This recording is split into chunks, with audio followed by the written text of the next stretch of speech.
одном из сайтов средств массовой информации прошла новость о том, что задержана большая партия рыбы.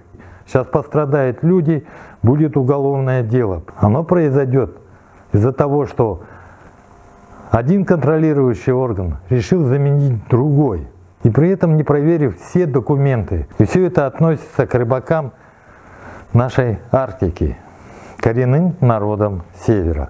Якутская Арктика обладает особой ценностью – северной рыбой, которая известна не только в России, но только коренным малочисленным народам Севера законодательно гарантировано право на традиционное рыболовство. Для северных народностей рыболовство является не только источником дохода, но и важной частью культурного наследия, охватывая весь цикл от вылова до реализации. А реализация связана дорогим процессом с доставкой рыбы с места вылова до места ветеринарного контроля. Летом для перевозки используются суда с холодильным оборудованием, а зимой транспорт высокой проходимости. При транспортировке государственный контроль рыбной продукции очень высок. В марте этого года в Якутии произошел инцидент. Полиция задержала 2 грузовых автомобиля, перевозивших замороженную рыбу. Всеми этими вещами должен был заниматься Россельхознадзор, и при наличии состава преступления материалы должны были переданы в полицию для возбуждения уголовного дела.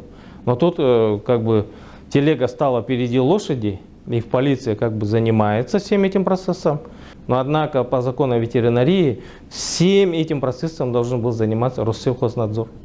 Владимир Шендикиевич Ю, депутат Якутской городской думы, юрист. Окончил Свердловский юридический институт, якутский филиал Института государственного администрирования в Москве. До работы юристом Владимир Ю служил в правоохранительных органах оперуполномоченным Управления экономической безопасности и противодействия коррупции Министерства внутренних дел Якутии. Руководитель якутского отделения межрегиональной общественной организации «Комиссия по противодействию коррупции». Оба автомобиля направлялись из Северного Улуса Якутии в Якутск для прохождения ветеринарного контроля, что подтверждается записями Федеральной системы «Меркурий». Эта система отслеживает продукцию, подлежащую ветеринарному контролю, и выдает соответствующие документы. У водителей были изъяты все документы под предлогом нарушения технического регламента Евразийского экономического союза и регламентов Таможенного союза немаркированной рыбы. В связи с этим были возбуждены уголовные дела в отношении неустановленных лиц. В нашем случае, однако, тут есть другой момент.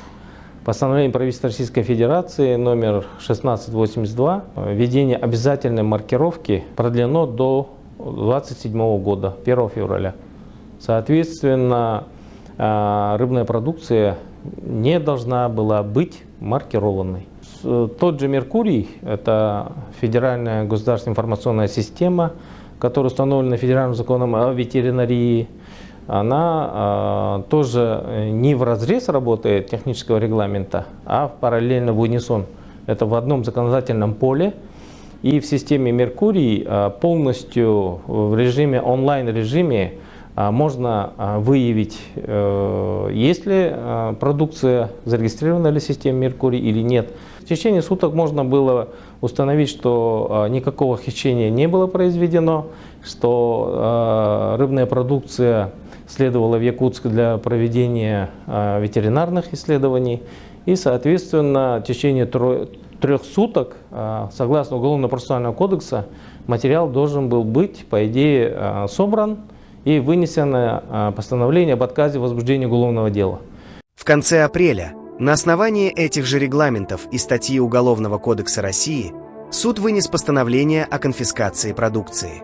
Однако в постановлении не упомянуты документы из системы «Меркурий». Нет, евразийские стандарты, технический регламент тут никакого отношения не имеют. Полиция работает не в соответствии технических регламентов Евразийского союза, они руководствуются Уголовным кодексом и Уголовно-процессуальным кодексом. Вопрос об умысле идет в том случае, когда какой-то ущерб причинен в результате неосторожности или умысла. Тут же нет вообще состава преступления. То есть ни неосторожный, ни с умыслом, ничего не было сделано. Все, ребята действовали полностью в рамках действующего законодательства российского. Поскольку дело возбуждено против неустановленных лиц, владельцам груза документы не предоставлялись. Акт задержания и изъятия продукции а также арест автомобилей, были произведены без должного юридического оформления. У них лицензия на вылов имеется, квота имеется. Это вот если прямо с самого начала, да, разрешительной документации. В системе Меркурий они зарегистрированы. Объем вот этой изъятой рыбной продукции тоже учтена. И, соответственно, автоматически должно было вынесено постановление об отказе в возбуждении уголовного дела. Я просил бы органы прокуратуры отреагировать на такой произвол со стороны органов полиции и прекратить незаконное уголовное преследование лиц. Данный инцидент наносит экономический ущерб коренным рыбацким артелям Арктики и нарушает федеральное законодательство.